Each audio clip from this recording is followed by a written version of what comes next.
Suicide Squad Kill the Justice League is so good that I got 100 hours completed in 10 days. Hey, how's it going guys? Ancient Rune here, back with another video, and today I'll be going over why Suicide Squad Kill the Justice League is a good game in 2025 and why you should play it.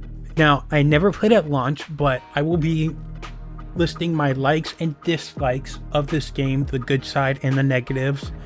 Not all my likes and dislikes though, some of them are just like personal don't like, but I still think it's good for the game. So there's like little stuff like some environment and enemies I don't like, but it's more of a skill issue. Now, updates are done, so this is a finished product and the final episode is out, and this is a good and a bad thing. It means you can play and not worry about any changes, but some updates to fine-tune some stuff could definitely help. But since there is a lack of community compared to other games, I'm not surprised by how it turned out. But let's get into this video. Now, this game has a lot of theory crafting potential for stuff like guns, melee, skills, status effects, and more. And seeing all the items, there's a lot. I just have so many ideas to do, and I'm super excited to get to them. I've really only done like some traversal build and grenade builds. I have some melee builds planned and some gun stuff. There's a lot of stuff you can do. It's kind of overwhelming, but once you like figure it out, it's just really good and you've got it rolling. And with those builds, you can target farm items really easily in endgame activities called incursions. This is going to be your main endgame, and this is in each episode as well as the base game Finite Crisis, making it an amazing farming system of playing the game to get gear, and these usually only take 2 to 5 minutes depending on the build and your level you're at. And also, farming is just really fun in general and not impossible to get items to where you can elite items at Toyman, which lets you basically choose your passives on all your gear for certain resources that you get at endgame. So it's like, if you want to try out a build, you can just try out the build if you get the items. The skill trees are also very unique to where you have some flat out bonuses, some based off the combat combo you have, some that requires you to do a certain action. It's really cool, and I really like how they're set up to where you can combine skills together or combine his skill with a gear or just do a lot of different stuff with playstyle, which I really like. And then after you hit max level, you have squad skills. These are little stuff. If you're part of my channel already and you know Mythring from Tiny Tina's Wonderland, it's kind of like that, to where it's just a lot of small bonuses that you get when you level up. There's offensive and defensive stuff. I really like the defensive part, as I find I already have enough damage, but it's just really good extra stuff, and it's not like huge bonuses. Eventually it'll add up, but I find it really good, and where I'm at, it's not like a make or break right now of having these, so that's really nice. Then there are different rarities, and these rarities are unique and worth being its own rarity as well. You have legendaries, which are the normal unique effect, and you have notorious, which has a theme to a villain, and these villains have a synergy bonus depending on the villains you have together. And then you have the infinity set, being set items for a themed villain, so similar to notorious, but there's multiple items and they don't have a specific unique effect on that item but to the set bonus. So you will have like if you have one item of that set, you have that one bonus, and it can be on any position of your gear. Now you have the mastery levels, which are infinitely scaling and can be pushed into an infinite scaling mode called killing time, which is really fun. Now eventually you get to a place where you are getting hit with a lot of damage, and so you have to go and end the activity, but it's really good. I've been in like the 60s right now in an early setting build, and I can definitely push farther once I get the right items for my build for survivability, and I'm really looking forward to that. And with the mastery levels, you can select them on the endgame activities, and you unlock more by completing these activities, and it does encourage you to go to the different incursions on that episode to further unlock more.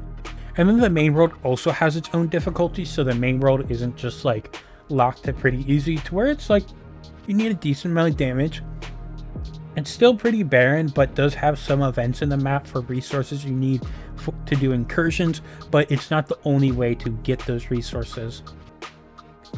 I really like the inflictions. They have pros and cons that are really cool and balanced and interactive, and something you have to take into account too with builds to make sure you're taking the right stuff and it's not hurting your build. I also really like that every slot has a use and you're never not using something.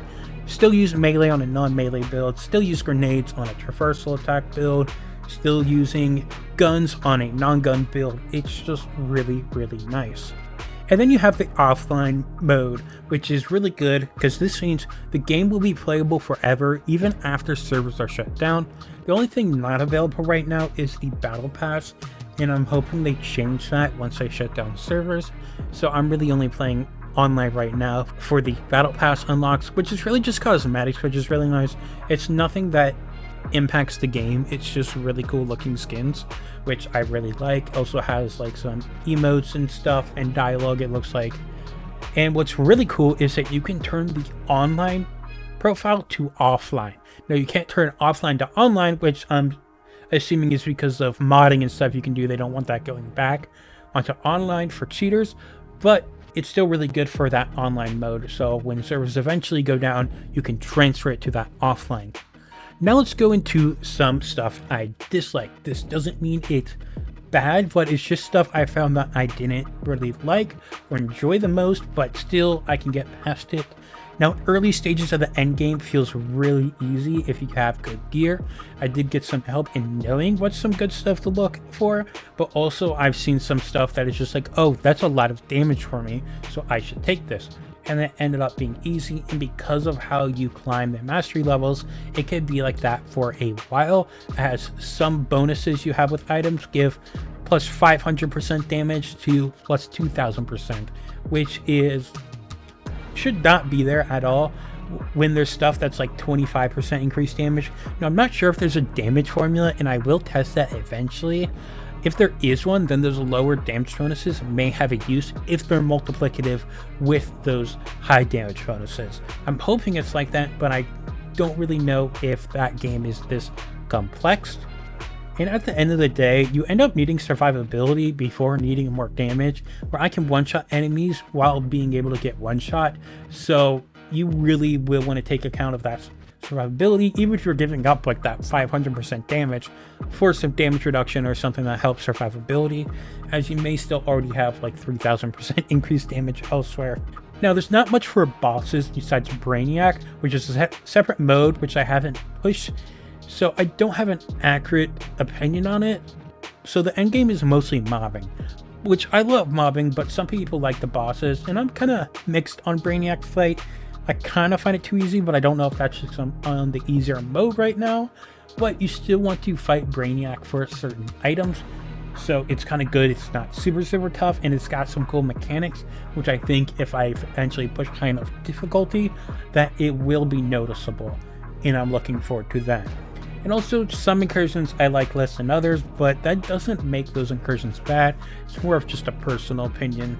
And then completing episode levels to defeat Brainiac the first time can be tedious because you need that to unlock the mastery levels. It's not bad on non-character episodes, but for character unlocking, it does take longer, which I find annoying. But you just have something on in the background keeping you distracted, and it goes by fast enough. And then something that really hurts builds, which I really dislike and annoys me, is if a character released after an episode, then it cannot get those episodes' melee weapons. So for example, Deathstroke can't get Notorious melee weapons from Finite Crisis and episodes 1 through 6, meaning less diversity for those episode characters. Now Joker has stuff on Finite Crisis, so that's good. My theory is that they just didn't want to put the work into new design of weapons and the attacks with them, designing all that in a game that was pretty dead. So I understand, it's still annoying. You still do get the traversal mods though from the episodes, I'm assuming because you don't really have to design much there, as it's not actually doing an attack and mainly just a stat stick there. And then, and also a big thing is the online mode doesn't run the best at times and has stutters, but it still is playable. I've had some crashes and my PC has shut down and it runs a little heavy on my CPU, which is a decent CPU. It doesn't ruin the fun of the game, just annoying for me. Offline mode progress doesn't transfer to online, so I haven't experimented with offline yet, but once I finish those battle passes, I'll go offline and I can give a more accurate opinion to how that runs, and I'm hoping it runs a lot better, not having to deal with the servers. Now that is it for the video.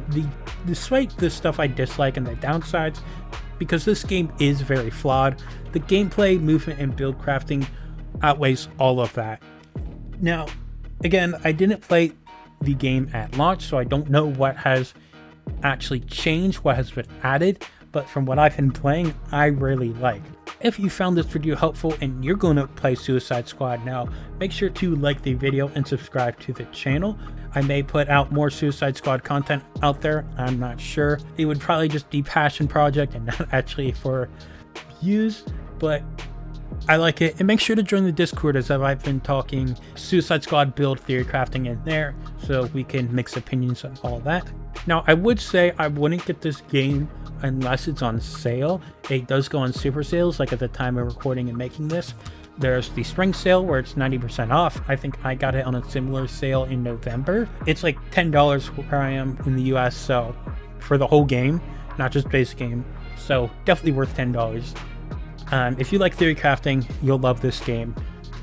Now, not everyone likes everything like I do and like theory crafters do, so it still could depend, but if you get it on that cheaper side, then you're losing less money if you dislike it. And if you played at launch, definitely suggest giving it another try as games change. The game I play, Borderlands 3, not the best at launch, but after the support, it became an amazing game, and in my opinion, the best Borderlands game in the series. I hope you guys enjoyed, and I will see you guys next time. Peace.